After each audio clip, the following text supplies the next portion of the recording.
Breaking news in the Sean Diddy Combs case. He's back in federal court today in Manhattan, this time trying to secure bail. Pardon me? That was before the Don't get brazen with me.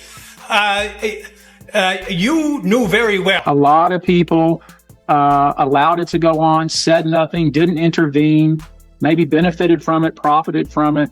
All of these individuals and entities, in my view, have exposure. The music mogul was denied bail yesterday after his arrest on sex trafficking and other charges. I'm not going to talk about anything that I haven't said in court or in the papers. These are all great questions, but I'm just not going to get into it. So, can you speak about your concerns about the leak and the video?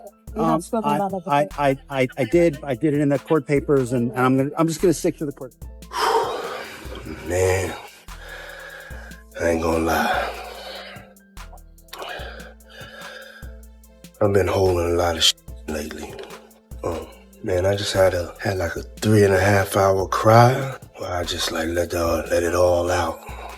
He thought everything was going to work out, but the judge turned down his bail request, and now he's going crazy as Diddy's trial starts. It would be awful to be sure you were free, only to have the judge slam the baby oil bottle in your face. It looked like Diddy Combs was getting more and more tense every day, especially since no one is supporting him, not even his closest friends and family. Spent so much time defending this man. This man was allowed to be with every presidential candidate. He was allowed to throw parties. He was hailed as a hero. And yet behind the scenes, everyone knew that this is what he was engaged in. This was an open secret in Hollywood. Since a judge recently denied his bail, he is now facing the results of his actions and is being held in jail, which is probably the last thing he ever dreamed of.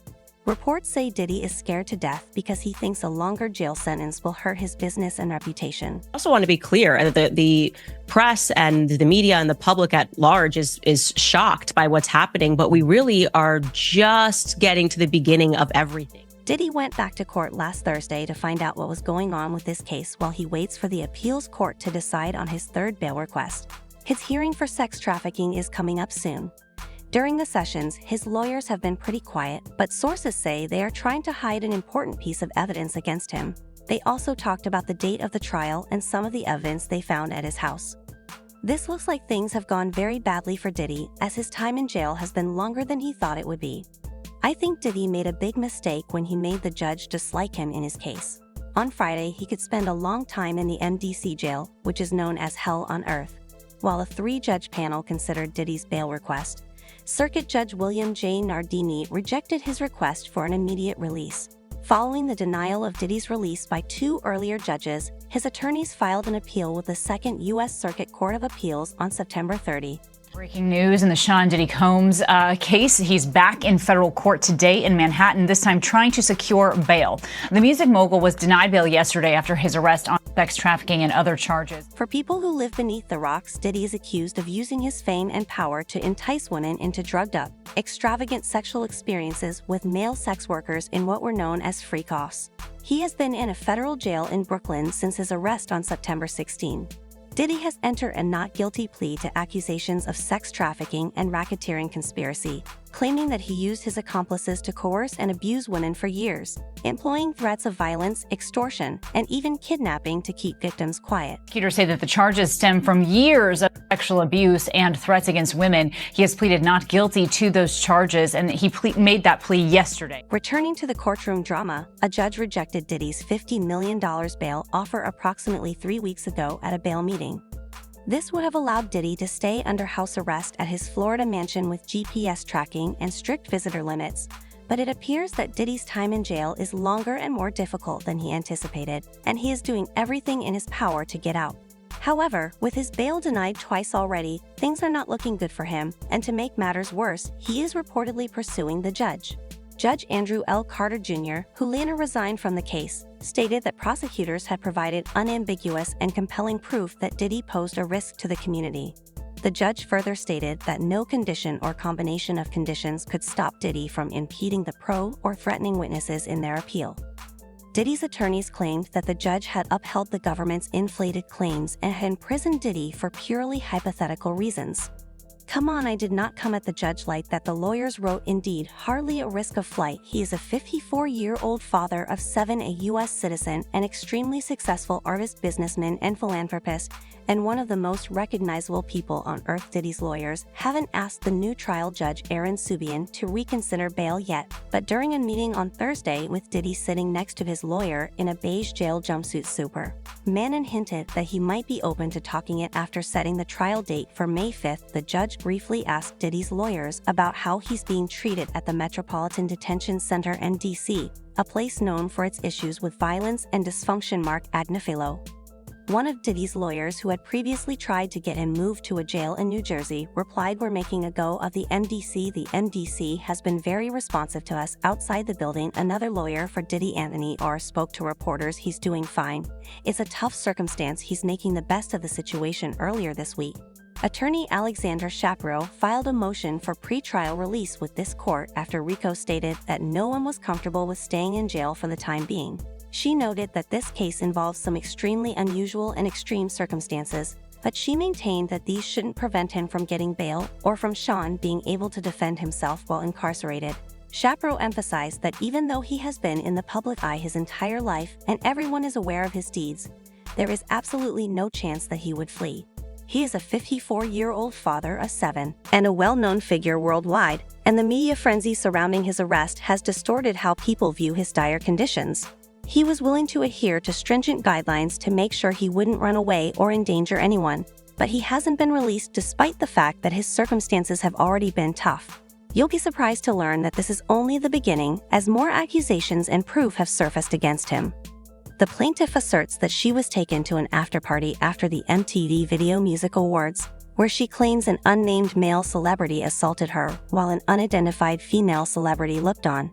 The Busby law firm, which represents the plaintiff, has stated plans to file over 120 lawsuits against Combs, including this most recent set of 5 new cases. Recently, a new lawsuit was made against him with troubling allegations that he drugged a 13-year-old girl in 2000. This scenario is developing quickly, which begs important questions about how serious the charges are. As more people begin to accept the allegations that Diddy exploited Justin Bieber and Usher as minors, the problem is becoming out of control. Social media is ablaze with replies asking what a 13-year-old was doing at a party and why no one raised any concerns. In response, Combs' legal team has firmly denied all claims, stating that Mr. Holmes has never Southeast assaulted anyone and expressing confidence that the truth will come out in court for the first time. It appears that Diddy knows he might not be able to talk his way out of this mess. The lawsuit claims that the victim felt dizzy after drinking and was then assaulted by Combs and others, who are now living in Alabama. The plaintiff claims that this incident has caused lifelong trauma and depression, the possibility of spending years, perhaps even decades. He must be under a lot of stress from being behind bars, which probably contributed to his breakdown in court for someone accustomed to living like a king or queen. Concerns regarding Diddy's life behind bars are growing, and the prospect of being in prison at one of the nation's most infamous detention facilities is utterly horrifying. You see, prominent prisoners like Diddy experience a completely different degree of psychological stress when entering the criminal justice system. Although he has led a lavish lifestyle, he has also always been scrutinized by the public. He has a mountain of wealth to protect him from any backlash and an entourage of loyal fans. But now that all of that is gone, imagine the loneliness you must feel.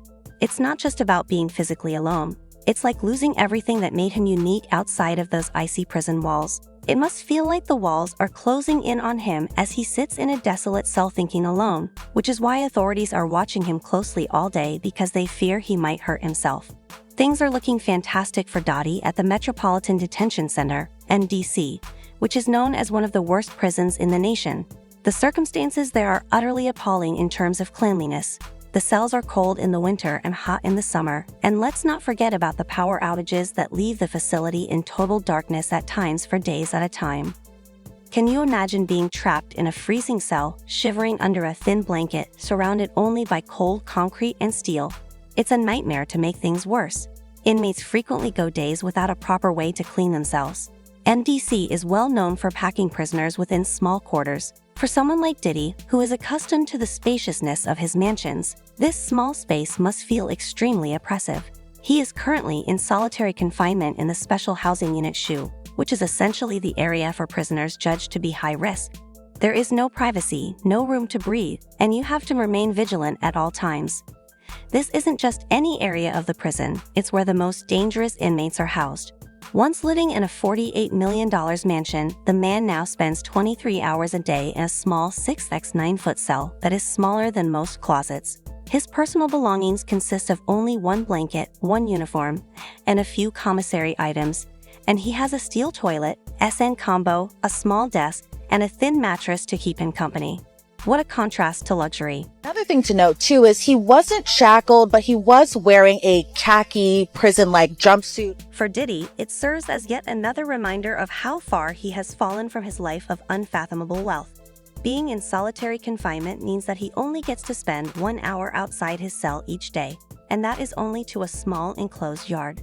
Except for the guards keeping watch, he is completely cut off from the outside world. One user wrote, "Puffy trying to get his last glimpse of sunlight. This illustrates how precious freedom is, and if he is found guilty, Diddy may have to live out the rest of his days." Behind bars is a terrifying idea, and his current circumstances don't seem promising. What are your thoughts on the matter? Please share your comments in the comment areas below. And if you missed yesterday's events with Diddy, feel free to click the video to learn more.